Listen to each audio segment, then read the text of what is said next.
Olá, moçada maravilhosa, tudo bem? Sou o professor Souza Nunes, estou aqui para resolver com vocês questões da Unicamp sobre a obra Bons Dias do nosso querido Machado de Assis.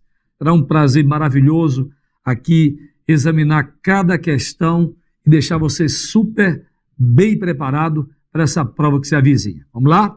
Começa aí, observa aí na tela comigo o texto que vai ocupar boa parte das questões, um texto de Machado de Assis, Crônica Bons Dias, 19 de maio de 1888, tá certo? Bons dias, eu pertenço a uma família de profetas a pré-culto, post-factum, depois do gato morto, ou como melhor nome tem em holandês. Por isso digo, juro se necessário for, que toda a história desta lei de 13 de maio estava por mim prevista, tanto que na segunda-feira, antes mesmo dos debates, tratei de alforriar um molecote que tinha, pessoa de seus 18 anos, mais ou menos. Alforriá-lo era nada, entendi, perdido por 1.500, e dei um jantar.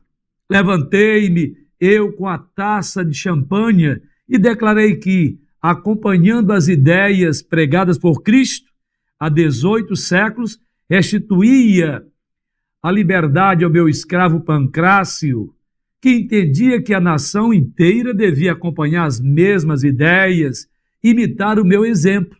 Finalmente, que a liberdade era um dom de Deus, que os homens não podiam roubar sem pecado.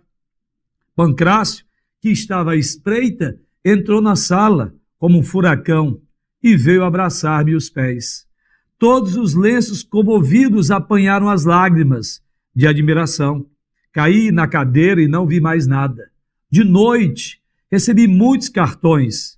Creio que estão pintando o meu retrato e suponho que a óleo.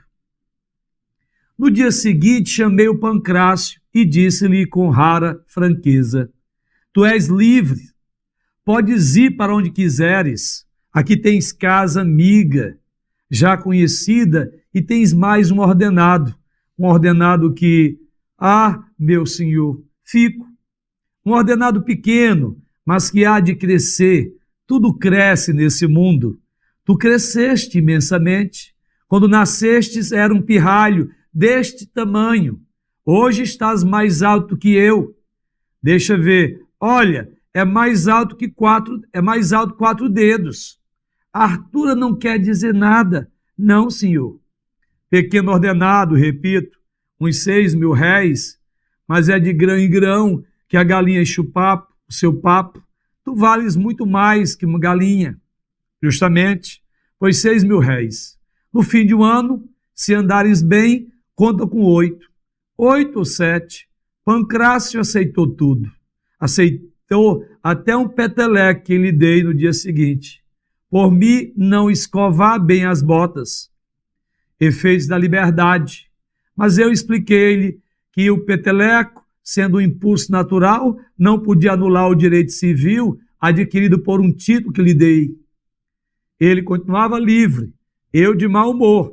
Eram os dois estados naturais, quase divinos. Tudo compreendeu meu bom Pancrácio. Daí para cá, tenho-lhe despedido alguns pontapés, um ou outro puxão de orelhas, e chamo-lhe besta, quando lhe não chamo filho do diabo. Coisas todas que ele recebe humildemente. Que Deus me perdoe, creio que é até alegre.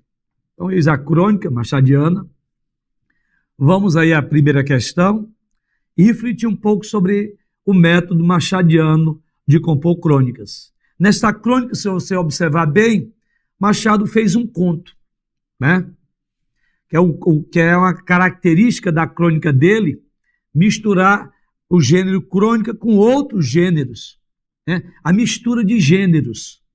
Apesar de Machado ter feito um conto, continua sendo crônica, pelo caráter crítico que ele faz ao longo do texto, né? Uma crônica-conto, ou dentro da crônica, o gênero conto, para contar a história. Veja que ele cria uma ficção, e nessa ficção, ele mesmo, o narrador, se transveste de quê?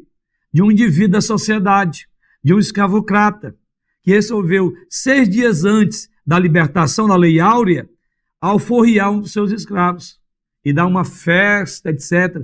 Mas tudo assim, hipocrisia ou interesse. Porque, segundo a própria crônica, posteriormente, ele disse que ele tinha um intento de candidatar-se a deputado. E certamente esse ato serviria de um discurso, de um comício, que ele renderia bons votos. Então perceba aí que Machado cria uma figura fictícia, o próprio narrador se finge, né, se traveste de escravocrata, mostra que tinha bons interesses, boas intenções, usa o nome de Cristo para certamente comover, né, os seus ouvintes ou o seu interlocutor, e passa ao mesmo tempo a tratar mal o seu escravo, mesmo depois de ter alforriado, seduzindo, dizendo que ele poderia ficar na casa dele, a casa amiga, obviamente, ironia. Então nós temos uma construção ficcional, né, cenográfica, isso é característica das crônicas machadianas, para poder melhor dialogar com o seu leitor, torná-lo familiar, trazê-lo para próximo de si e, obviamente, lançar toda uma crítica social para desconstruir, com esse ethos que ele constrói, a natureza, digamos, hipócrita da sociedade do seu tempo. E com isso ele transcende a própria realidade e nos alcança com a atualidade da sua crônica, pela sua leitura crítica da sociedade. Então veja aí, nessa crônica, questão número 1, Machado de Assis tematiza a abolição da escravatura, recém-ocorrida por ocasião de sua escrita, expressando a opinião de que os antigos escravos só teriam a ganhar conservando seus velhos postos de trabalho. O fato de Pancrácio aceitar continuar morando na casa grande, por assim dizer, nada diz que ele continua a ganhar conservando. Na verdade, ele continua sendo surrado, continua sendo maltratado e ganhando muito pouco, já que o valor que ele menciona, se formos aferir o valor da época, talvez desse para comprar uma camisa, o que ele ganharia praticamente durante um ano. Ou seja, salário de miséria. Os ex-escravos continuariam sujeitados ao domínio dos seus senhores, sim, com direito a, entre aspas, maus tratos, com direito a espancamento, como ele próprio confessa de maneira descarada, porque ao mesmo tempo ele mistura o seu diálogo, né, de antecipador da liberdade dos escravos com os maus tratos que persistem, que continuam depois. Tá? E ainda pede perdão a Deus e continua as práticas ferinas. De fato, os escravos continuariam sujeitados ao domínio de seus senhores. A economia não se beneficiaria com escravos transformados em assalariados? De maneira nenhuma, o texto não tematiza isso. Quer dizer, que eles, os senhores de escravos, continuariam a ter benefícios depois da escravidão, porque continuariam os escravos prisioneiros, dependentes daquele regime. Os prejuízos dos senhores escravos seriam superados apenas ao longo prazo? Não, de imediato. De imediato seriam superados, seriam compensados até mesmo. Eles continuariam a explorar e pagando agora uma miséria, simplesmente. Então, a resposta, sem dúvida, a letra B de bola. Machado, muito consciente da realidade, denuncia por meio dessa crônica. A questão 2 diz o seguinte: assinala a alternativa que apresenta, respectivamente, um qualificativo coerente com o perfil do narrador, em primeira pessoa, e outro coerente com o perfil do escravo Pancrácio. Vaidoso e perspicaz não há. A ideia de perspicácia, de consciência penetrante na figura do do Pancrácio. Na verdade, inconsciente, né? Incapaz de perceber, né, a exploração em que ele se encontra. Portanto, o Pancrácio não é perspicaz. Pancrácio é submisso. Vaidoso é a figura do Senhor, né, que conta vantagens e se prega um homem generoso sem o ser. Nada de generoso. Tá? Submisso é o Pancrácio. A generosidade desse Senhor é meramente o quê? Irônica, né? E como se percebe no texto. Oportunista é o que ele é, pois confessa na crônica, em momentos depois, que se antecipou com o objetivo de lançar-se candidato e usar esse ato como uma voz em seu favor, como paladino, um defensor da escravidão, sem selo. Portanto, ele é, de fato, oportunista, o narrador denuncia isso e ele é crédulo. Entenda que o Machado cria a figura de um narrador, escravocrata, que esse próprio narrador vai ser denunciado, desmascarado no correr da própria crônica. Né? E a figura do Pancrácio é a figura do crédulo, né? Do que não tem consciência crítica e continua submisso. Rebeldia não há, ato de crueldade, de maus tratos praticados, do peteleco e outras formas de agressão, não há dúvida, testemunham, declaram exatamente esse Senhor viu. A resposta, sem dúvida, está na letra C. Natureza oportunista do Senhor, né? Hipócrita, e natureza crédula, submissa do Pancrácio, essa figura criada para representar, né, na cenografia da crônica, esse comportamento vil do outro. Questão 3. Uma marca do estilo de Machado de Assis, verificada no texto é: vocabulário preciosista e arcaico, não. Machado sabe muito bem utilizar o vocábulo contemporâneo, inclusive para hoje. O vocabulário machadiano não é um vocabulário ultrapassado. Ele sabe ser contemporâneo e antecipador da modernidade. Então, falso, isso não é característica machadiana. O discurso espontâneo e emotivo, voltado para a expressão de uma subjetividade rebelde, que via na valorização do passado um modo de fugir à realidade imediata, não. Isso não é característica, né, de voltar ao passado, subjetividade rebelde, não. Quem valorizava o passado, num discurso emotivo, eram os românticos. Machado rompeu com o romantismo. Ele que fez escola, né? Mas da ela se distanciou com a publicação de Memórias Póstumas de Brás Cubas em 1881.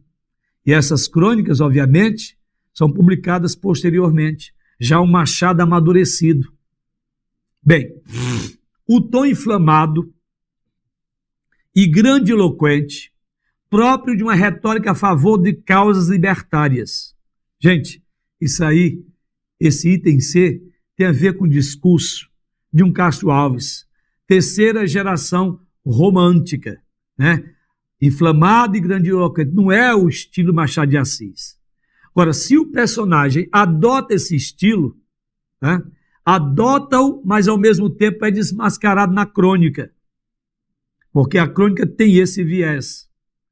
Ele cria uma figura fictícia que assume, né, um ethos para depois ser desmascarada, ser depois desconstruída à luz do próprio texto. É marca machadiana. Por meio da ironia, como diz o item D de dado. A linguagem irônica e bem-humorada, comprometida com a reflexão sobre o comportamento humano e sobre as relações de poder estabelecidas socialmente. Então nós temos aí a trajetória do narrador para desconstruir a figura vil, hipócrita desse senhor escravocrata. Letra D de dado responde a questão. Questão 4. Alinhado com a escrita realista do século XIX, o texto caracteriza-se pelo ponto de vista imparcial do autor ao denunciar as mazelas da aristocracia. O ponto de vista não é imparcial. O ponto de vista é pessoal, é subjetivo. A crônica é escrita em primeira pessoa. Mas, por trás dessa crônica, há uma visão crítica, né? O narrador faz uma construção de um personagem, de um narrador que se identifica com a figura da sociedade aristocrática, escravagista, mas depois desconstrói por meio da ironia, do deboche. Então nós temos aí um ponto de vista subjetivo, né? Crítico, que vai denunciar as mazelas, mas subjetivo. Emprego do português culto para expressar uma visão crítica da sociedade. O português adotado por Machado de Assis é um português que segue o padrão gramatical culto, mas com um grau de aproximação, de subjetividade, de informalidade. Machado consegue ser informal, mas preservar a linguagem culta, né? A linguagem gramatical, porém sem ser pedante, sem ser verborrágico. C, prosa regionalista, não. A prosa é urbana, cuidada, equilibrada, concisa, coesa. Então, falso. Pelo formalismo na defesa entusiasmada dos valores liberais, não há um formalismo. Machado consegue, por meio da crônica, aproximar-se do seu leitor. E essa aproximação traz familiaridade. Mas a manutenção do português culto é uma característica que vai por toda a obra machadiana, quer na prosa contística, quer na prosa cronística, quer na prosa romanesca, até mesmo na poesia. Então, resposta, letra B de bola. A questão 5 nos diz o seguinte: considere os vocábulos destacados e enumerados na seguinte passagem do texto. Levantei-me eu com a taça da champanha e declarei que, acompanhando as ideias pregadas por Cristo há 18 séculos, restituía a liberdade ao meu escravo Pancrácio, que entendia que a nação inteira devia acompanhar as mesmas ideias e imitar o meu exemplo. Finalmente, que a liberdade era um dom de Deus, que os homens não podiam roubar sem pecado. Veja aí o caráter irônico, tá? O indivíduo querer ser exemplo, tá, do modelo cristão, ele mesmo, que no passado e no presente continua a praticar maus tratos ao próximo. Que ironia, né? Então Machado assim vai desmascarando a sociedade. Mas voltemos aí à questão que ele quer. Então, considere os vocábulos a passar. Então nós temos o que é uma conjunção integrante. Declarei que está introduzindo uma oração substantiva, objetiva direta. Esse que é integrante. É uma conjunção, não retoma nada, só introduz. Depois ele diz, que entendia que, porque esse que está subordinado ao declarei. Declarei que, entendia que. O terceiro que e o segundo que desempenham a mesma função, introduzir oração substantiva. Com a diferença que aqui ele omitiu o verbo. Declarei que, aqui é uma zeugma. Né? E aqui, obviamente, o verbo está expresso. Que a nação inteira devia acompanhar as mesmas ideias e imitar o meu exemplo. Finalmente, que a liberdade era um dom de Deus, que os homens não podiam roubar. Ora, o que é que os homens não podiam roubar? O dom de Deus.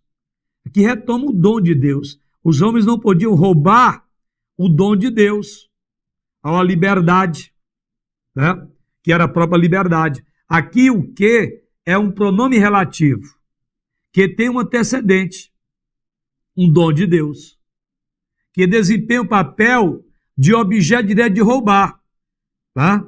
Esse que, portanto, retoma um dom de Deus, dom, exerce papel de objeto direto do verbo roubar, constitui, portanto, um pronome relativo.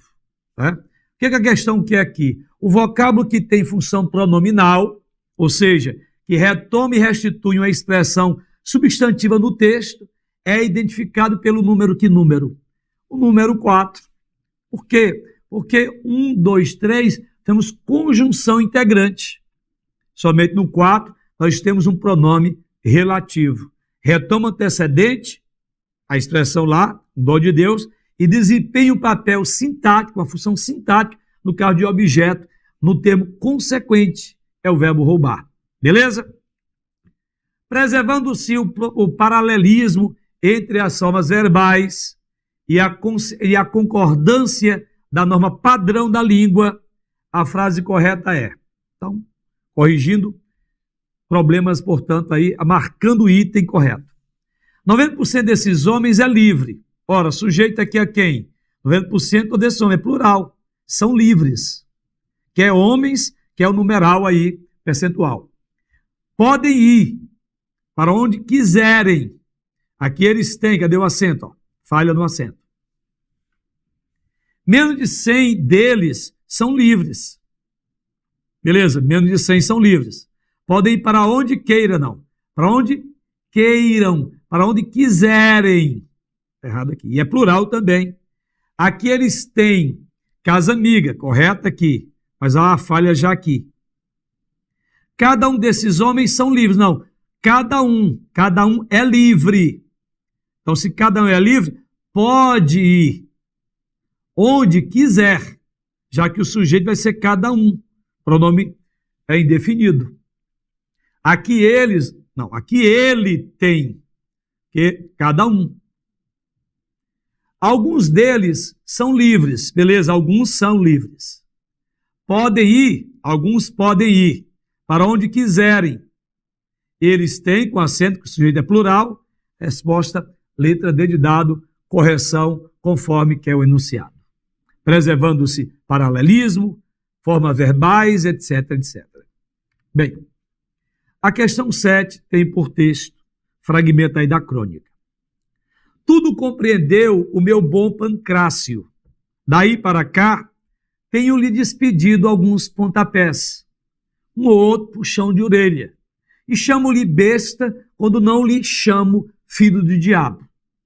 Coisas todas que ele recebe humildemente, que Deus me perdoe, creio que até alegre.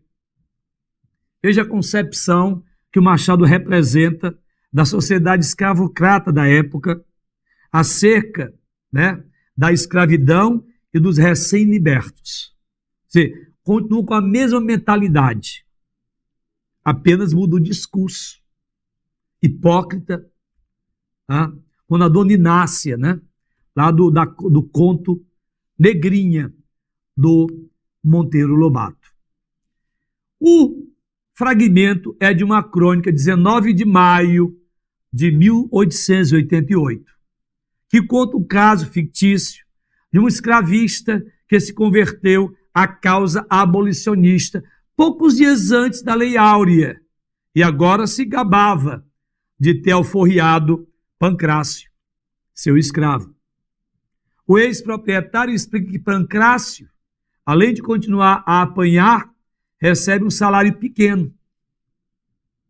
Podemos interpretar tal crônica machadiana como uma representação da ampla difusão dos ideais abolicionistas no Segundo Império, que apenas formalizou com a Lei Áurea o fim do trabalho escravo no Brasil.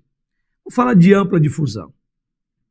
O que o Machado quer com essa crônica é interpretar outro dado, é a manutenção de uma mentalidade escravista, tá? Que continua, né, praticando os atos vis, mas agora com discurso, né, de abolicionismo, de liberdade, tudo hipocrisia, né, uma verdadeira ironia. Então, falso. Aceitação rápida e fácil pelos proprietários de escravos das novas relações de trabalho, necessidade de erradicar qualquer preconceito, não. Preconceito vai aí em várias formas. Nos atos vis de maltratar o outro, no vocábulo, né, desdenhoso. Continua. Mudança abrupta, assim é a pronúncia, abrupta, provocada pela abolição da escravidão, que trouxe sérios prejuízos para os antigos proprietários e para a população agrícola. Não. Deixa eu falar de prejuízo. Se no começo ele falava lá, perdi 1.000 tanto, mas não perdeu nada. Né? Ele ganhou e continua escravo com ele, ganhando miséria e sendo espancado e trabalhando de forma vil. O falso. Persistente na mentalidade escravagista, que reproduzia as relações entre senhor e escravo, mesmo após a proclamação da Lei Áurea. E ainda bancando, se arvorando o homem de Deus, um modelo, um exemplo, ao mesmo tempo que ele maltratava e explorava o seu escravo, o seu escravizado agora liberto. Resposta de dado. A questão 7 nos traz um trecho de outra crônica de Machado. Ó doce, ó longa, ó inexprimível melancolia dos jornais velhos. Conhece-se um homem diante de um deles, pessoa que não sentia alguma coisa ao ler folhas de meio século, ou seja, jornal já velho, bem pode crer que não terá nunca uma das mais profundas sensações da vida, igual ou quase igual a que dá a vida das ruínas de uma civilização, dá à vista. Não é a saudade piegas, mas a recomposição do instinto, a revivescência do passado. Então ele está falando do jornal antigo. O jornal impresso é parte integrante do que hoje se compreende por tecnologias de informação e comunicação. Nesse texto, o jornal é reconhecido como objeto, devoção pessoal. Não chega a fazer nenhuma devoção pessoal. O jornal é veículo. É através do jornal que se mergulha no tempo, em que se revive o passado já extinto. Ele fala em recomposição do instinto, resgate do passado por meio do jornal. Elemento de reafirmação da cultura, o texto não focaliza isso. Diz que não é saudade piegas, né? Ó doce, ó longa, inexprimível melancolia dos jornais velhos. Conhece um homem diante de um deles. O que é um homem? Por meio do jornal se conhece. Instrumento de reconstrução da memória. Exatamente isso. Está no final. É a recomposição do instinto. A revivescência do passado. Ao dizer isso, ele está nos dando a ideia de que o jornal é um instrumento de reconstruir a memória. Ela é resgatada, evocada por meio da leitura de jornais antigos. Ferramenta de investigação do ser humano, não. Fala em memória reconstruída. Eis o papel, portanto, do jornal. O autor reconhece esse dado, essa informação. 9. No período em que as crônicas de Bons Dias foram escritas, Machado de Assis já se havia consagrado na carreira de escritor por meio de romances, como os seguintes, exceto. Então, qual romance Machado não havia escrito ainda quando da publicação das Crônicas de Bons Dias? Ele termina em 1889 de escrever Bons Dias, né? Então, ele escreve aí essa obra, né, já num período de amadurecimento. Já tinha escrito Ressurreição e Helena na sua fase romântica, que são romances românticos. Já havia escrito Memórias Pós de Brás Cubas, em 1881. Já era um escritor plenamente consolidado, amadurecido. Mas como ele terminou de escrever Bons Dias em 1889, e Esaú e Jacó só foi escrito, em 1904, quando Carolina faleceu, e portanto 4 anos antes de Machado falecer, Esaú e Jacó é o romance que não tinha sido escrito ainda, quando vieram a lume as crônicas de Bons Dias, certo? São recorrentes nas crônicas de Bons Dias procedimentos discursivos como os seguintes, exceto, então não é procedimento discursivo em Bons Dias. Citações eruditas ou em línguas estrangeiras. Ora, Machado cita em latim, cita em inglês e outras línguas ele cita, como em francês. Logo, nós temos as citações como recurso discursivo recorrente. Já a concepção idealista da existência, isso é concepção romântica. Quando ele praticou Helena, e a Agacia, A Mão e a Luva, as obras românticas dele. Mas não na fase realista, que é a fase em que ele produz essas crônicas, num escritor já consolidado. Concepção idealista é romantismo.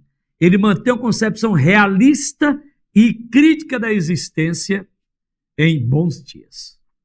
Intertextualidade diversa, sim. Ele mantém intertextualidade com a Bíblia, com os livros de leis, com autores diversos. É constante o recurso de dialogar com outros autores por meio de citações.